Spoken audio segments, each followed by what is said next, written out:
Hello, everybody. Welcome to Cow Daily. Today, we're joined by Andrew Feinstein. I'll not do the intro. I'll bring him in, and he can tell you who he is himself. Andrew, welcome to the show. How are you doing? Hi, I'm good, thanks. Good to be with you. Yeah, yeah. No, carry on. All I want to say from the jump is I've just got a lot of respect for your work, and it's a real pleasure that you've took time out to spend talking to us. So thanks for that from the jump. Really appreciate it.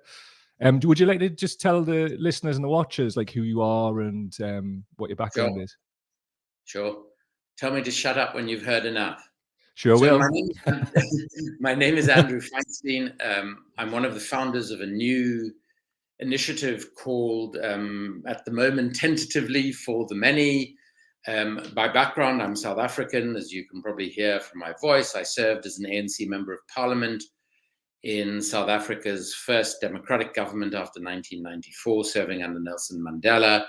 I'd been involved with the ANC from my late teens in squatter settlements and townships around South Africa when it was an apartheid state. I work primarily professionally on the global arms trade, on corruption and state capture, and I've written books on these various topics, one of which is called The Shadow World Inside the Global Arms Trade. Another is called After the Party, Corruption, the ANC, and South Africa's Uncertain Future. Great. Fantastic. That's a really good précis of who you are. One thing I want to ask you first, obviously we'll ask a lot about all those different things you just mentioned, but I want to start with the network that you've set up For the Many. One of the questions that I've got is, and people have been saying this to me as well, as something that I've been thinking about, things like the Enough is Enough campaign are kind of petered out. So why is this different? Sure. I think that's a great question, a very important one. And I think why this is different is the whole idea of it is it's going to be grassroots led. Yeah. So initially, there were sort of 5 of us who were really involved in developing the idea, along with Ken Loach, who I'm sure many of you have heard of. But that was really just a temporary thing to get it going. Now that we've launched the network, the idea is that across the country, there will be local, what we refer to as community hubs, which will organize in whatever way they want to. It'll be entirely up because, every locality in this country is different. If you took it, for instance, by parliamentary constituency, the politics of a particular constituency are different. The composition of the communities in that constituency will be different. And so this is something that we want to see from the grassroots up. And the real purpose of having any sort of central function at all is just to ensure that there is a process of networking, of sharing of resources, ideas, amongst these local community hubs. And I should emphasize at this point that this is not intended to be a political party by any means. It's open to anybody who shares the basic principles that were a part of the 2017 Labour Party manifesto. So principles that we believe are principles of progressive people, the left, however you want to describe, people who are committed to a free and public national health service, who are committed to universal access to an equal education, who are committed to workers' rights in the workplace, committed to trade unionism, committed to anti-racism, committed to a foreign policy that promotes peace, not war, a humane immigration system within the United Kingdom, et cetera, et cetera. And please, if you go onto social media and you look up For the Many Network, you'll be able to see those principles as we've sort of coalesced them into 12 basic principles. Anyone who supports those principles is welcome to join one of these hubs. Whether you are in a political party, be it the Labour Party or any other party, because there are a lot of new parties that have come about in the last while. And the purpose of this is just for people who have similar political principles to be able to network, to be able to draw on resources. There will be training for these community hubs in how to organize, in how to investigate matters in your local area that there's a problem, but you're not quite sure what the roots of the problem are or how the money flows work. Speakers will be available to these hubs around the country. So there will be those sorts of things made available. But ultimately, even that central component, and ultimately, I mean, as soon as possible, that'll all be decided by these hubs who will come together. And that's why when I mentioned the name, I mentioned it was a tentative preliminary name. Yeah. Because if the hubs together decide that they want to call it something else, that they want a sort of a particular leadership structure and who should be in those structures, that's all going to happen completely democratically. Great. So we're going to make this different, to answer your question in a very roundabout way. First of all, it really is going to be grassroots up. Second of all, democracy is going to be at the core of it, local democracy. And that local democracy will be involved in the decision-making all the way up. So that someone who's sitting in a local hub in my own constituency, which is Holborn and St. Pancras, sort of Camden Town in London, or, you know, in a constituency in Newcastle or whatever the case may be, they will feel a sense that they've had an input to the structure and the way in which this entity functions. Also, it's not something where there are sort of deadlines, where we feel it has to be in this form by this time. This is something that's going to develop organically.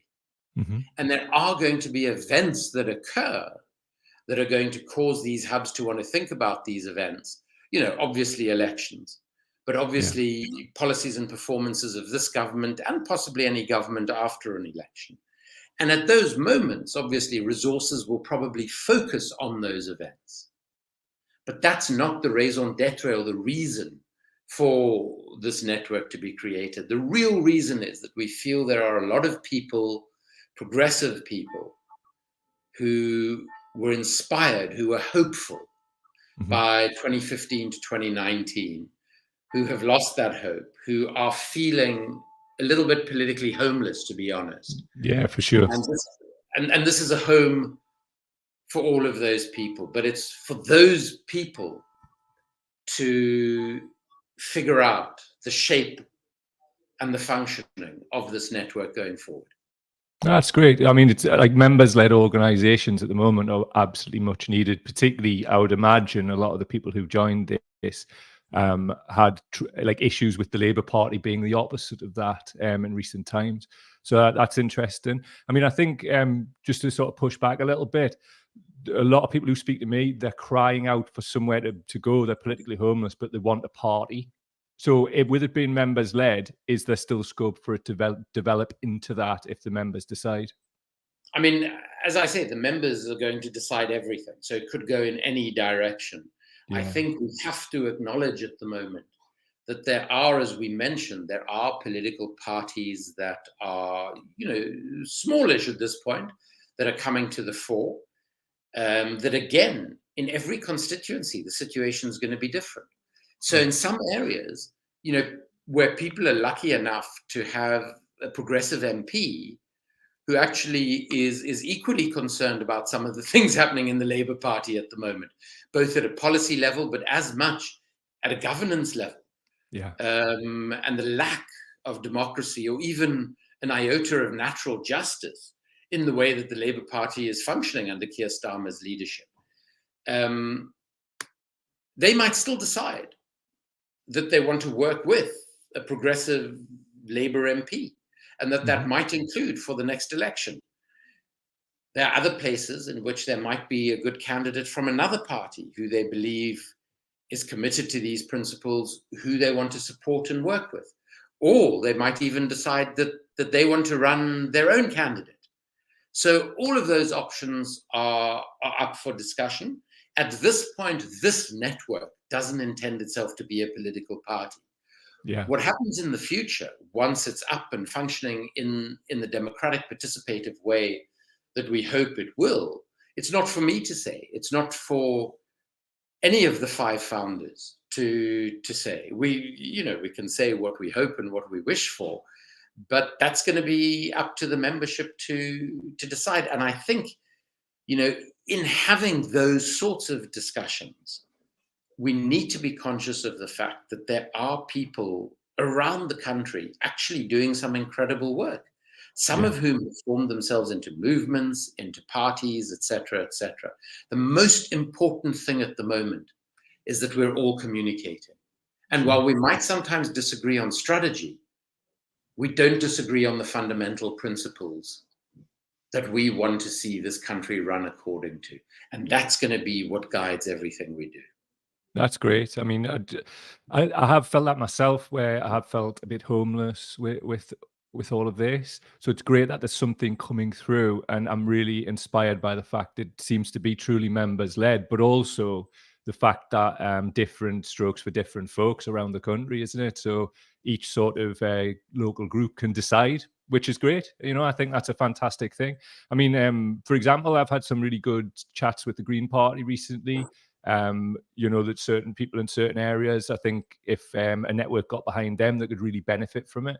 For example, where I'm from in Newcastle, they did really well in a deprived ward called Biker, which I thought was incredibly interesting in terms of a tell. It's always been a heavily Labour area, and there weren't that many votes from, and it was just a council seat. But knowing the areas I do, I could not believe they got that many votes or any votes at all in that area. So there is like seeds of the hope coming through, Andrew, you know? Oh, absolutely. There is no doubt that there are a significant number of people in this country who are not satisfied with the major parties, who believe that they're not really being offered a choice, that they're being offered variously slightly different packaged version of the same policies, the same approach to politics. And I think, you know, and I say this as an ex-politician, or what Al Gore described as a recovering politician, I suppose. You know, my own personal view, which, and I'm not speaking on behalf of the network here, but I think certainly, you know, the founders would probably agree with this. Politics globally are broken.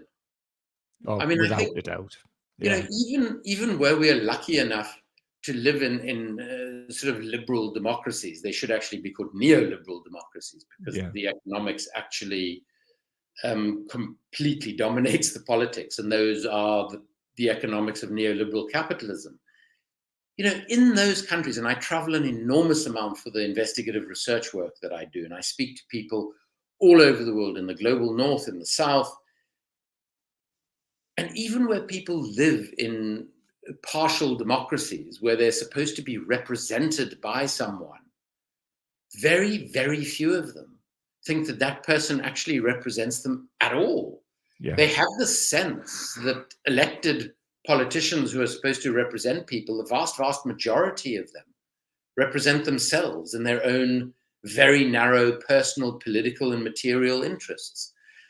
And that, to some extent, is one of the motivations for setting up this network, that we believe that people, all people, have a capacity to organize themselves, to be able to decide for themselves how they want politics to be organized. And, you know, if one took it away from the sort of the day-to-day anecdotal descriptions of it, at a more theoretical level, I think what we're living through at the moment is there was a fairly conservative philosopher at the London School of Economics many decades ago called Karl Popper. And I didn't agree with a lot of Popper's philosophy, but there was one aspect of it that I think was really good. And it's become just part of our normal language now. You know, he developed the notion of paradigms.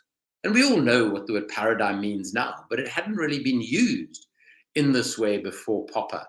And he spoke about how there were political and economic paradigms, and they ran often for decades and decades and decades.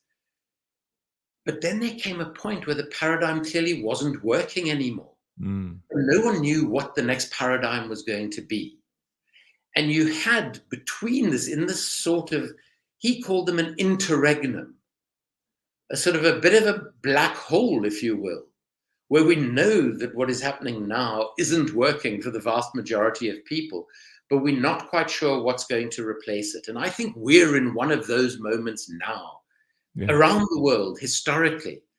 And part of what this movement is also saying is it's up to us to determine what comes next. Yes, of course, the forces of privilege and power are vast. And that privilege and power will never give up power voluntarily, because we go to them and we say, oh, you know, things are actually quite shit for most of us, and I see that you're doing hell of a well out of it. But we think, and I hope we're being polite enough, we think that there should be the following changes to our political and economic systems. And they're going to say, you know what? You keep protesting about this politely, because that's what this system likes and allows. Mm-hmm. And I think the point has gone beyond that now. I think the time for polite objection to the state of our country, the state of the world, is over. And it's time now for people whose taxes pay the politicians and the officials, for people in whose name our democracies, where we are lucky enough to live in them, however imperfect, in whose name our democracies are supposed to exist. It's time for all of us to start determining what our political and economic systems should look like. And 2017 made us realize in this country that millions and millions of people share a set of common principles about what they want that future to look like and what they'd like our politics to be. Oh man, I agree so much. I just think one of the things from the sort of Corbyn moment, if you want to call it that, it was the fact when he came out and said kinder, gentler politics. We all know what that was meant to mean, but I knew straight away that's going to get twisted up on him constantly as it goes along. And one of the things that, you know, I talk to my parents, I'm from a working class background. I go to them to get a sense of what they think, because they're not deeply into politics like I am. You know, they're just seeing it as anybody else would. And they really like Jeremy, but it wasn't hard enough. And that really, I would say, cuts across. So it's music to my ears that you're saying that we're a bit stronger, but with the same message, you know. That's what I'd love to see, you know. Yeah, absolutely. I think, you know, the notion of a kinder, gentler politics, I mean, getting to a kinder, gentler politics is going to be difficult. But in getting there, we've got to remember the sort of politics we want. And yes, there are many who argue that Jeremy gave far too much space to people who, you know, based on an interview that most of us have seen on social media this morning by the head of elections for the Labour Party during 2017. Do you know what? I've got it right here if you want us to play it. Absolutely. I was going to ask you about it. That. Yeah. We're of the same mind. Let's play it. So just for our listeners, I'm about to play a video which is from GB News. And this is the former head of election for the 2017 general election, Harry Burns. So have a listen. I was head of elections for the 2017 general election campaign when Labour were very far behind the Tories at the start of the campaign. My job was very clear: save as many Labour MPs as possible.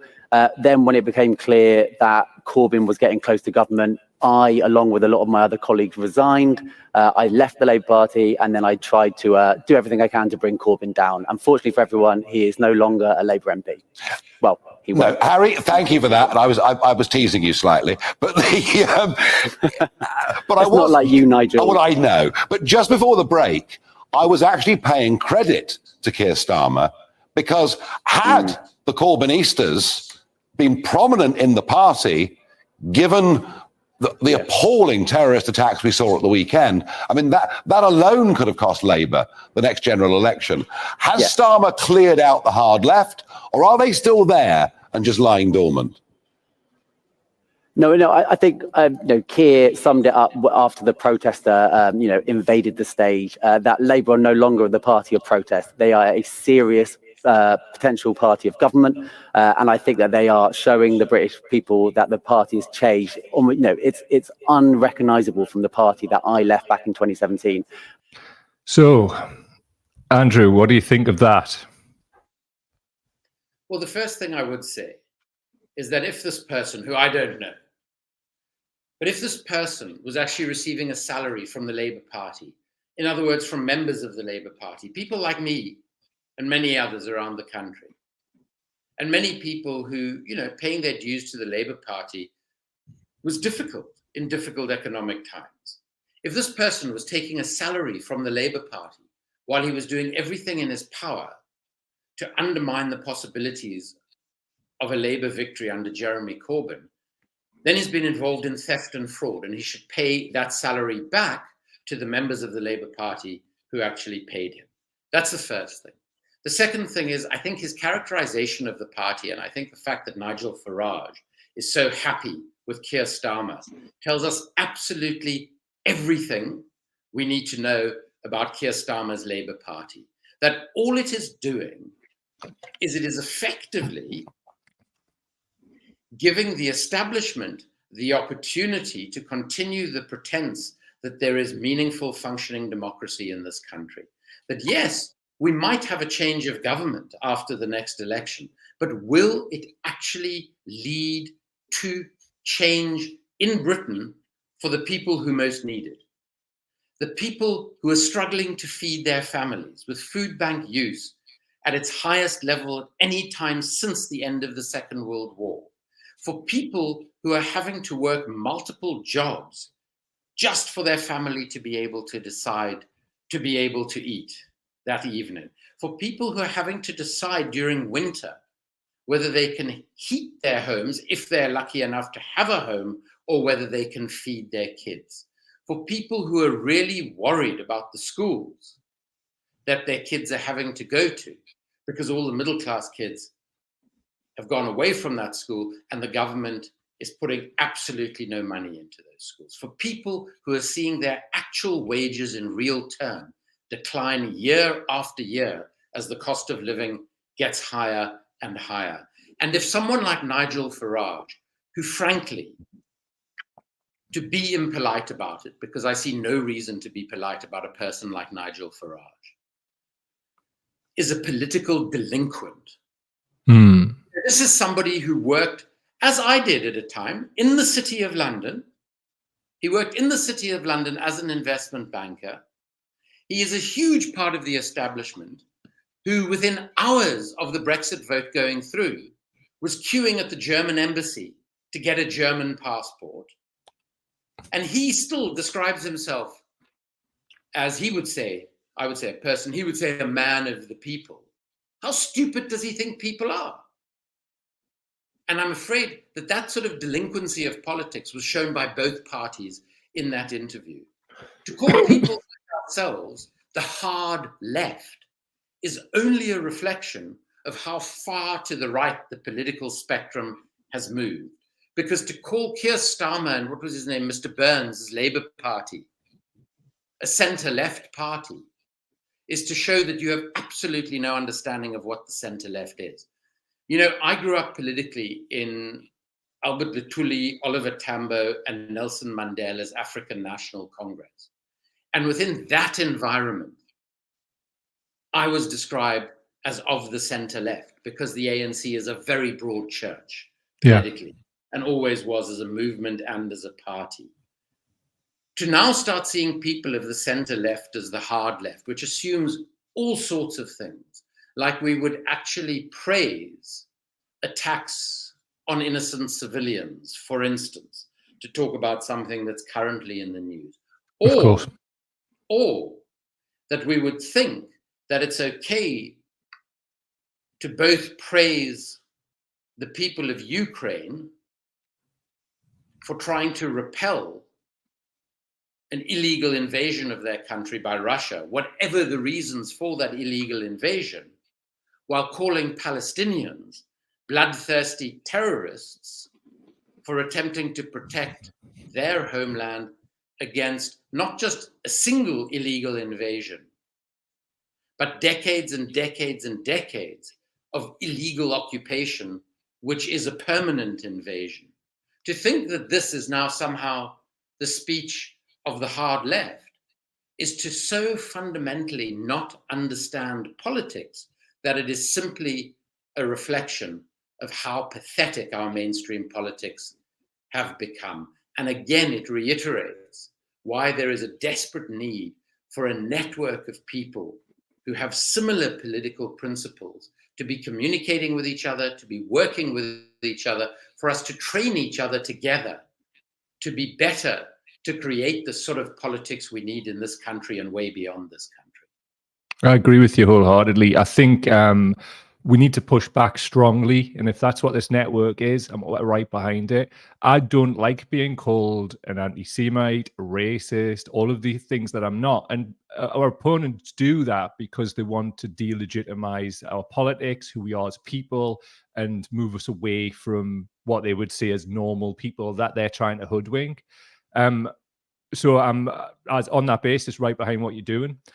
One of the things that would kind of tie some of these things together, did you notice that Keir Starmer and Emily Thornberry, both lawyers, by the way, who know exactly what human rights are, probably know the letter of the law as well, were asked from journalists in the last 24 hours, do you think it's right that water and power has been cut off to Gaza with 2 million people that are there while it's being bombed?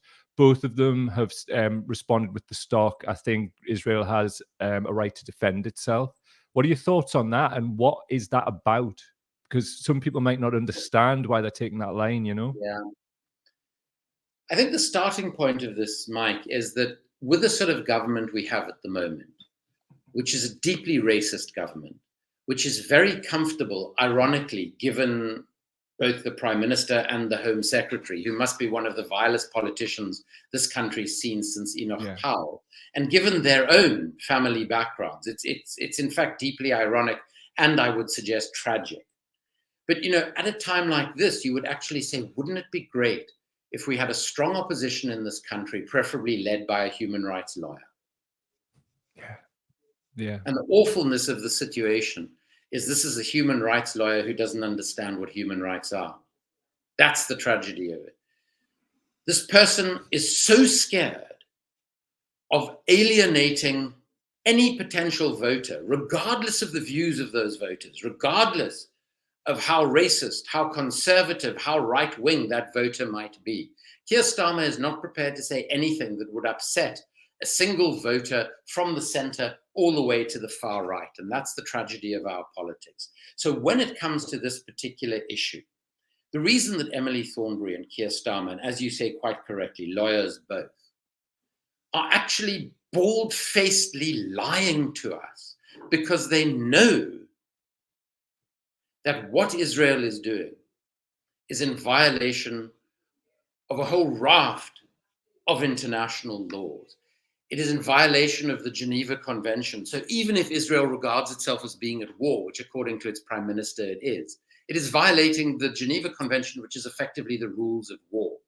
You cannot starve a population. You cannot bomb hospitals, schools, ensure that those things don't have electricity or power, etc., etc. You cannot do that to a population.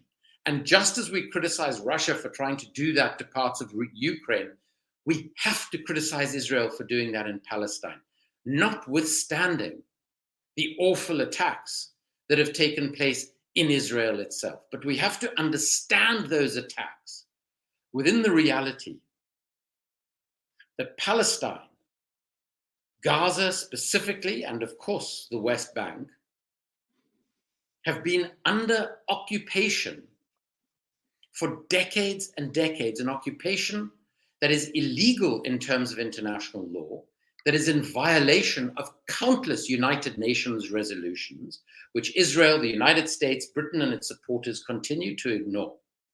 And the reality is we have a choice as a country in Britain. And Keir Starmer and Emily Thornberry and the Labour Party have a choice as well. They can either be part of a rules-based international order in which we demand that everyone, including ourselves, follow international law, or we can accept that there is going to be anarchy and mayhem across the world, and there is no such thing as the rule of law. That is the choice they have. And today, they have both come down in favor of an international order in which there are no rules, or, as they would prefer it, in which only certain people are required to abide by the laws. And ourselves and our allied countries can do what the hell they like. And unfortunately, Mike, wearing my other hat, which is an investigative author on the global arms trade, this is how Britain behaves. Britain has been making billions of pounds out of providing weapons to Saudi Arabia that have been used to kill innocent civilians in Yemen. since March of 2015, tens of thousands of innocent civilians have been killed using British weapons. And that's been done in violation of international humanitarian law, possible commission of war crimes, in violation of British domestic law in relation to the export of British-made weaponry, and in violation of international treaties we are signatories to, like the International Arms Trade Treaty. So this country's been behaving in a lawless manner. But what Starmer and Thornberry are saying is they're happy with that, and they're happy to not criticize Israel because they can't afford to, because they fear it might lose them a few votes in the next general election. And therefore, it is open season on a lawless world order. So how, without being complete hypocrites, are they able to criticize the appalling invasion of Ukraine by Russia and some of the atrocities that have been committed in that invasion? You can't have it both ways. You either have to accept that what Russia is doing is legitimate, or you have to accept that Palestinian resistance too, just like Ukrainian resistance, is legitimate when it is defending their homeland against violations of international and domestic law. You cannot have it both ways. But what lies at the heart of it is just the horrible state of our politics. Yeah. If these are the politicians, the best that Britain has to offer, you perhaps again will understand why some of us feel the time has come for a new politics. I fully agree with you. I'm right on board with that. I think a lot of people are, and they're looking, well, I know they are looking for something to rally around. So it's been great to hear about this. Sorry, go ahead, Andrew. Go ahead. Mike, sorry, could I just very quickly add one more thing that you mentioned that I should have commented on? You know, there are people in this world who are anti-Semitic. There are people in this world who are Islamophobic. There are people in this world who are racist and discriminatory at all sorts of levels. None of that is acceptable. And none of that should be acceptable to anyone who regards themselves as a progressive politically. But I have to say, and this is very personal to me, I am Jewish. Mm-hmm. My mother was a Holocaust survivor. She spent 3.5 years hidden in a coal cellar in occupied Vienna. She lost dozens of her family in the concentration camps of Auschwitz and Theresienstadt. And it's that has informed my politics from the time that I got involved with the African National Congress in the struggle for democracy and equal rights in South Africa. It is that has informed my work, that has seen me lecture at Auschwitz on behalf of the Auschwitz Institute, that has seen me write on genocide prevention for the Auschwitz Institute. I am currently, because I am still a member of Starmer's Labour Party, I am currently under investigation for 2 years now for making it difficult for the party to campaign on issues of racism and anti-Semitism. And I asked the party 2 years ago, when I received my notice of investigation, whether they wanted me to renounce the anti-racism that I'd learned from Nelson Mandela and my mentor, Archbishop Desmond Tutu, in favor of Keir Starmer's hierarchy of racism, which Martin Ford KC, appointed by the Labour Party, has described as racist. Because I can't do both. I have yet to receive a response from the party. But I want to say unequivocally that to use anti-Semitism, to use anti-racism, to try and smear anti-racists is unforgivable. And unfortunately, a lot of the people doing the smearing in this way are themselves deeply racist, because as Nelson Mandela said, you are either against every single form of racism or you are part of the racism problem. And Keir Starmer's Labour Party today is part of the racism problem. Oh, And fully agree. for those of us who can stand up proudly and say, we have never been and never will be anti-Semitic, Islamophobic, or racist or discriminatory in any way, we have to stand up and fight against the racists who are trying to label the anti-racists. Andrew, can I ask you a question? Can you Sure. stand in the UK? Like, legally, could you stand for election? Because obviously you've been an elected official in a different country. I don't know how it works. Would that be possible for you? I'm not sure. So I don't have a British passport or British citizenship. I'm a permanent resident here, which gives me the right to vote in any election in this country. Some people tell me that as a permanent resident, you are allowed to stand for office. Some people tell me you have to be a British citizen. I'm exclusively a South African citizen still. Yeah. So I actually don't know the answer to that question. Well, the reason I mention it, you mentioned you live in Holborn and St Pancras, and that's Starmer's constituency. Mate, stand against them. I don't even think it's about winning. It's about you talking like that on hustings or whatever, and just being there. Please say this to his face. And I know you would. I don't know, that wouldn't bother you at all. But we need to see strong people like you standing tall and pushing back against these people. Because from our perspective, we have a reasonable sized following. Quite a lot of people are just ignoring things now. They've had to switch off because it's so overwhelming. But what tends to switch people back on when there's a bit of hope, there's a bit of strength, there's a bit of you?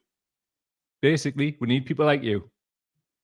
So I agree that we need strong people who will say the same thing in private and in public to the faces of those we are criticizing. And it's something I've had to do my entire life, because in South Africa, like I'm finding now, when I became supportive of the ANC when it was a banned illegal movement, members of my own family wanted to know if I was on drugs or had mental health issues.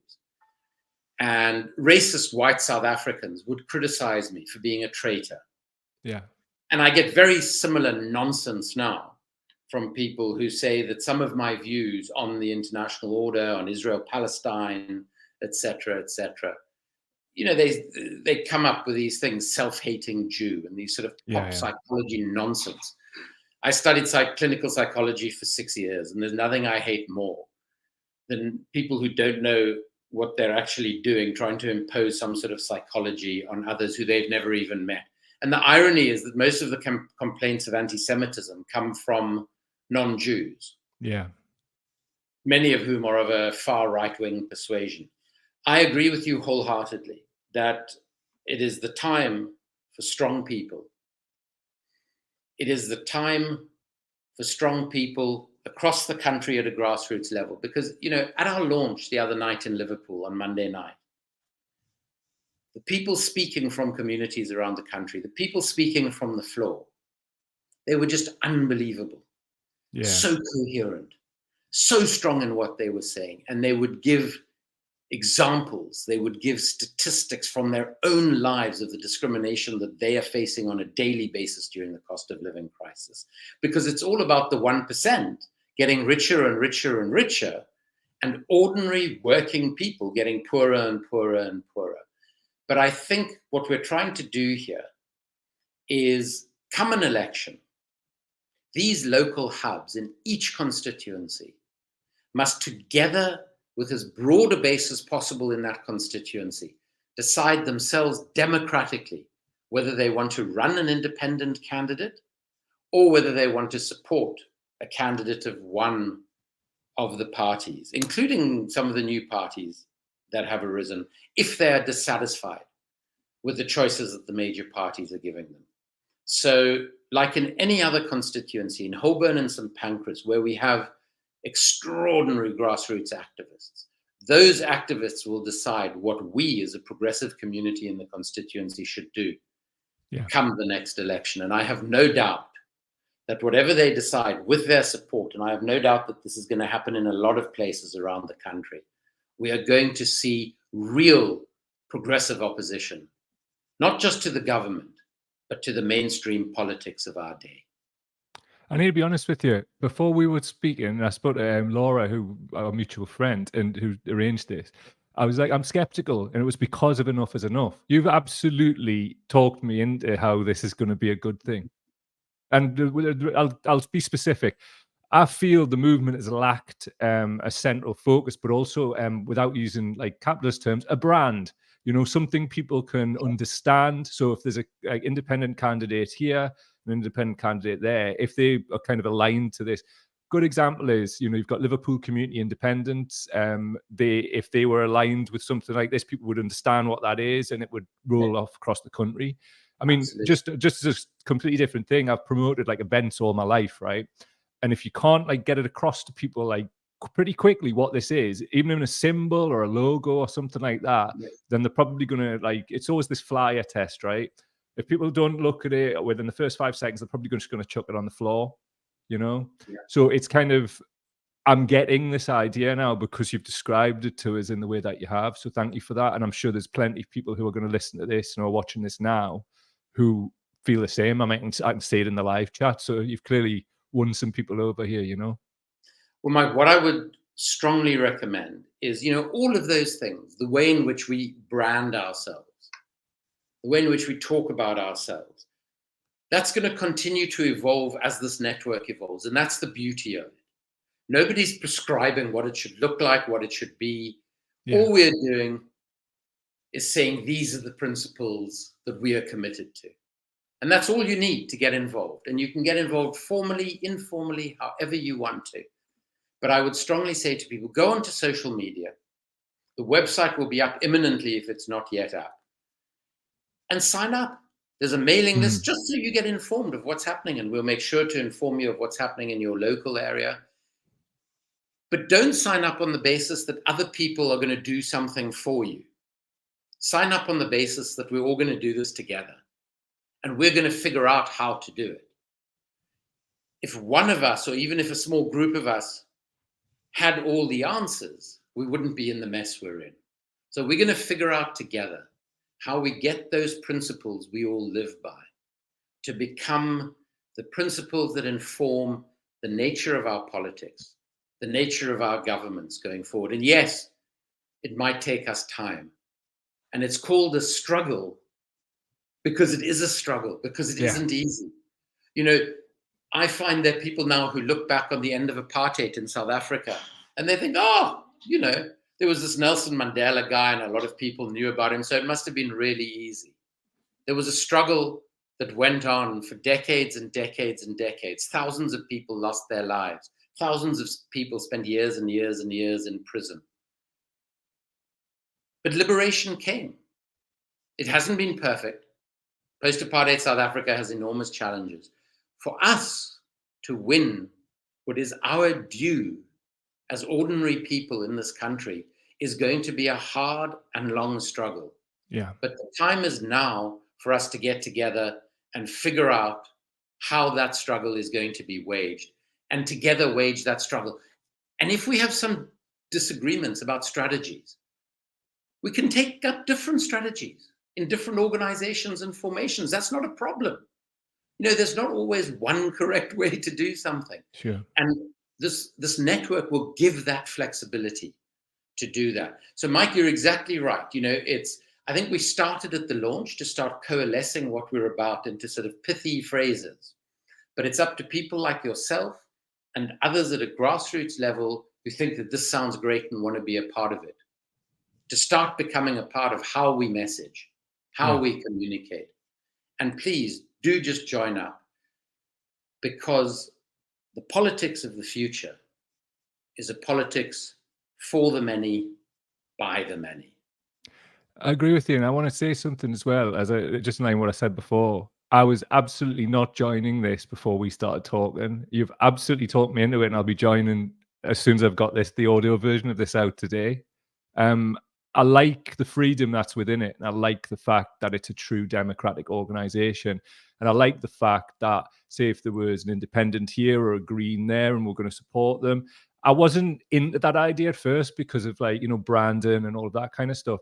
But it's there. And if it's relatively simple to explain to people like what it is, you know, within a short period of time. And that's often what this is about, isn't it? People don't have time, so they want to know and want to know quickly. Exactly. So I'm sold, and I'm looking at the live chat, and there's so many people are calling it Corbynism in boxing gloves, and I think that's pretty cool.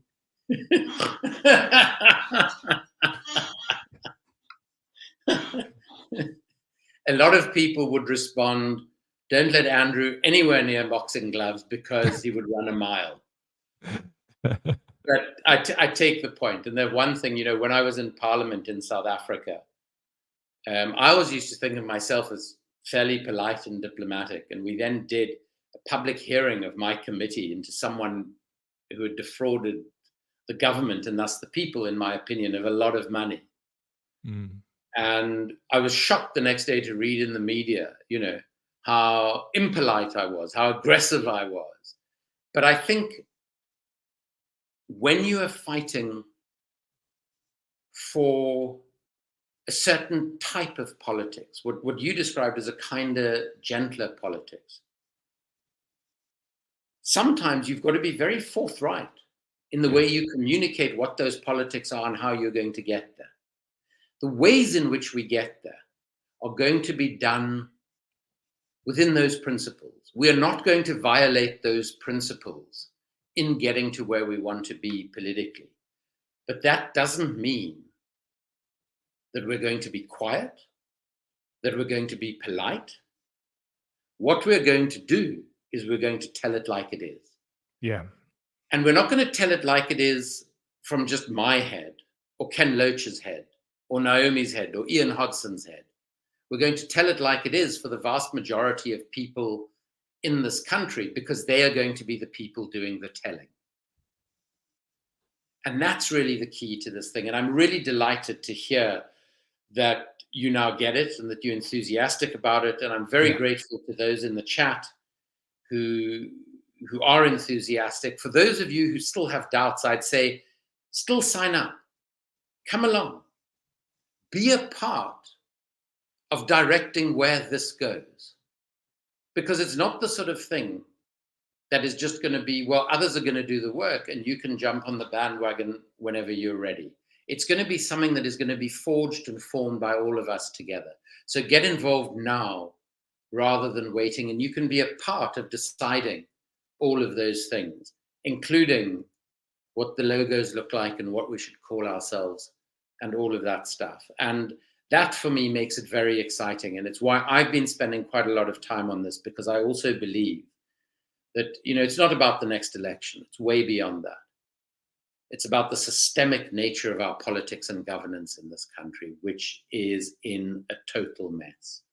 And I believe that this network is going to help bring about fundamental and real political change in this country ultimately. I'm in, mate. Absolutely in. You've talked us into it. You ever thought about being a politician yourself? I was persuaded by a guy called Nelson Mandela. Yeah. Yeah, man, for real.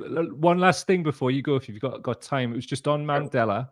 An interesting quote, obviously quite topical at the moment. The histories of our two peoples, Palestinian and South African, correspond in such painful and poignant ways. And that was Mandela in 1999. Would you just like to sort of educate us about that? Like, absolutely. What does that mean? Yeah. So Nelson Mandela and Archbishop Desmond Tutu were during their lives, because neither of them are with us very sadly anymore, they were very critical of the state of Israel. And the reason they were critical of the state of Israel was twofold. They recognized in the state of Israel some elements of the South African apartheid system, and they therefore referred to it as an apartheid state. But in addition to that, it's important for people to understand that Israel and apartheid South Africa, which was a brutal racist state.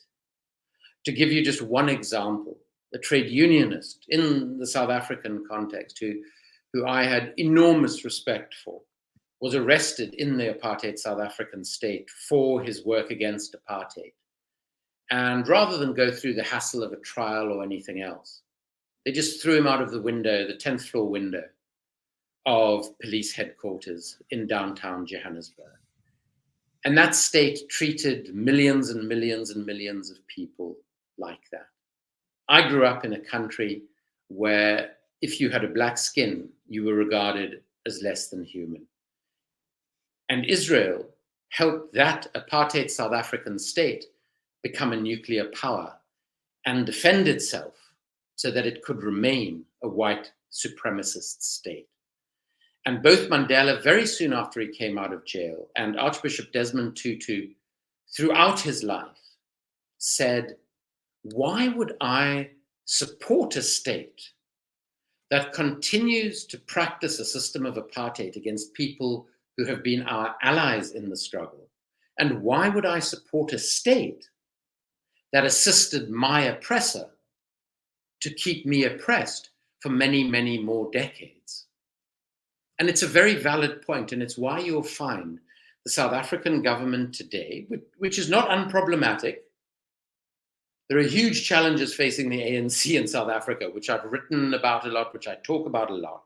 But the reality is the South African democratic government has very, very good positions on Israel and Palestine, remains incredibly supportive of the Palestinian people and their demand for freedom and for peace. And it's the only way, ironically, that Israel is going to have the security it desires, is if it makes a fair and equal peace with Palestine, so that Palestinians and Israelis can live together in peace and harmony. That's what Mandela did in South Africa, and that's what he wanted to see happen in Palestine and Israel. Magic. That's absolutely fantastic. And honestly, thank you so much for your time. I mean, we've ran over a little bit, but you're a really engaging man. And honestly, if there ever was possible that you could stand, please stand. Because like that Corbynism and boxing gloves thing, man, honestly, that's a winner. I'm telling you, like the type of places that we're from, that'll go right over. I'm not saying wear boxing gloves. We've all seen Stormer actually try and punch a bag. It's not a good look. But just a bit, use your mouth. That's your boxing gloves. Seriously, you'll win. You've won me over. And I was like, I'm just going to talk to the guy, talk to him, but I don't believe that it's just another one of these enough is enough things. But it's not though, is it? It's not though at all. So it's not at all.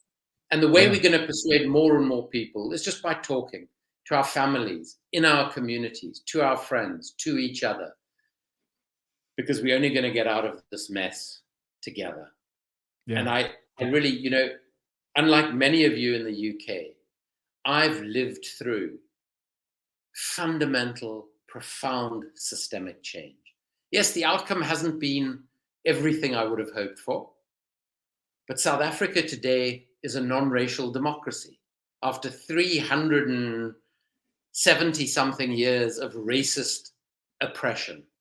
And that's why I have hope. That's why I believe this movement can bring fundamental change to the sclerotic, deeply unfair, elitist British political establishment.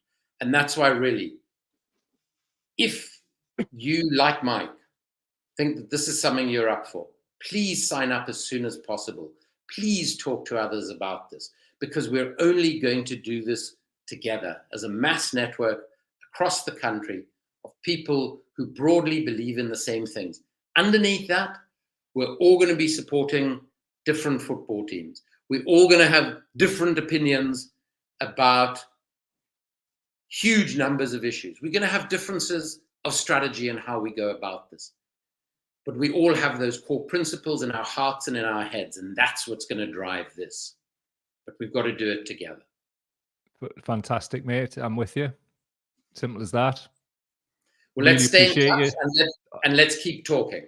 Let's keep talking, mate. Definitely. As I said, there's been a hope deficit, and from what I'm gathering from all of this in the live chat, and I'm sure I'll get that when it goes out to the people who listen on the playback, I reckon it'll be the same. It'll be like he's given us some hope. There's words like inspiration and all of that. People want to do something. They just don't know. You know that. I don't need to tell you that. You know how it is. So if this is a flag that people can fly together, then fantastic. I'm all about it. So just on a human level, mate, thank you so much. Forget all the interview stuff. I really appreciate you and what you're doing. It's given me hope to know there's people like you in the world, to be honest with you. That's really kind, but I'm really glad to know that there are people like you around. And thank you so much for taking the initiative and for giving us the time to talk to you. It's really been great. Thank you so much, Andrew. Right, I'll do the outro, but I've kept you long enough, mate. Let's keep in touch though, and just see where this can go. Great to make contact. And all please, the best, pal. I don't know if you know Ben Sellers, but Ben has started to help us with the media and the social media and stuff. Mm-hmm. When you sign up, I'm going to tell Ali, who does the administration, just to put you onto the social media and communications group, if that's all right. Yeah, that's cool, man. Go for it. Because that's where we're thinking through all of this stuff around branding and all of that shit. Let's do it, man. And I love the Corbyn in boxing gloves thing. It's good. It's a good one. I'll go back to the chat and we'll credit whoever came up with it. Good stuff. Go on, Mike. Have a good day. All the best. You have a great day, mate. Bye-bye. Bye. So that was Andrew Feinstein. What an absolutely brilliant man he is. Very wise. And, I think if you listen or watch or even read the things that I write, you will know that I've been a bit weathered about this kind of stuff, same as you guys have. But it takes a lot for me at the moment to feel the way that he's just made me feel. And that's a testament to him, but also I think we're ready, aren't we? I think we're ready to push on and get the boxing gloves on. So thank you very much, everybody. It's always a pleasure, never a chore.